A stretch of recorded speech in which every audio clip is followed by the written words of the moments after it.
మరో breaking news చూస్తున్నాం. ప్రజలను పట్టించుకుని నాయకుడిని ప్రజలే తరిమి కొడతారని వంగవీటి రాధ అన్నారు. దానికి ఎన్నికలే నిదర్శనం అంటూ జగన్ పై పరోక్షంగా విమర్శలు చేశారు ఆయన. వంగవీటి మోహన రంగా జయంతి వేడుకల్లో పాల్గొన్న రాధ రంగా ఆశయ సాధన కోసం కృషి చేస్తారని చెప్పారు.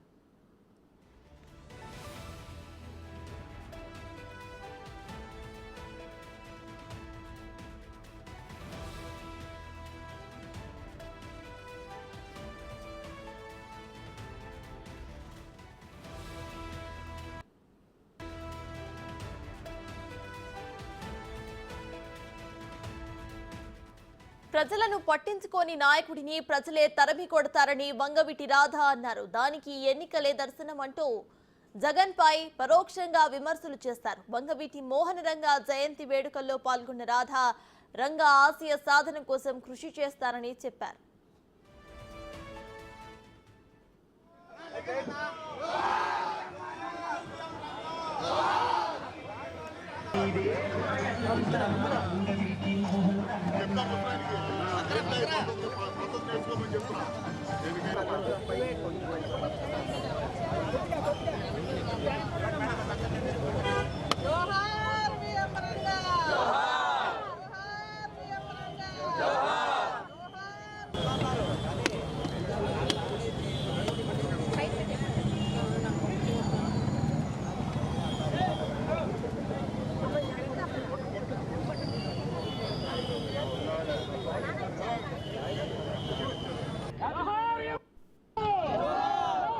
వచ్చాను తీసే పవన పవన పవన పవన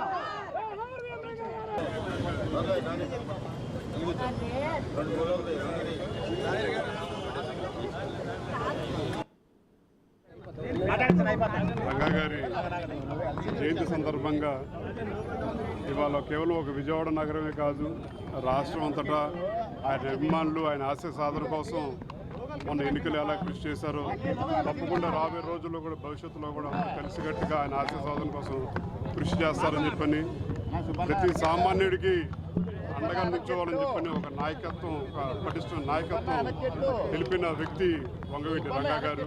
ఆయన ఆశయ సాధన కోసం తప్పకుండా అందరం కలిసికట్టుగా కృషి చేస్తామని చెప్పని కూడా ఈ సందర్భంగా తెలియజేసుకుంటాం. అందరూ కష్టపడేది ప్రజలకి ప్రాముఖ్యత ఉండాలి, ప్రజలు పట్టించుకోవాలి. ప్రజలు పట్టించుకోకపోతే నాయకులు ఎలాంటి బుద్ధి చెప్తారో ప్రజలు మనం తీర్పిచ్చారు. అది తప్పకుండా ప్రజలే ముఖ్యం. ముఖ్యంగా ఈ 77వ జయంతి రోజు మేము చెప్తున్నాం రంగా గారి జిల్లాగా పెట్టాలని, అదే రకంగా అంత గొప్ప విగ్రహాన్ని, శిలా విగ్రహాన్ని ఇంకా గొప్పగా చూడాలని, బ్యారేజ్ దాటి వచ్చేటప్పుడు రంగా గారి విగ్రహం కనపడితే ఇది విజయవాడ రాని మరొకసారి గుర్తు చేయాలని, విజయవాడ గడ్డ రంగా గారి అడ్డాగా మారాలని మరొక్కసారి గౌరవ ముఖ్యమంత్రి గారిని, ఉప ముఖ్యమంత్రి గారిని, ఇది కాపుల కోరిక కాదు, రంగా గారి అభిమానుల కోరిక, ఇది విజయవాడ రంగా గారి పుట్టి ప్రదేశం, రంగా గారి జిల్లాగా మారాలని మరొక్కసారి విన్నవించుకున్నామండి. జోహార్ విఎం రంగా.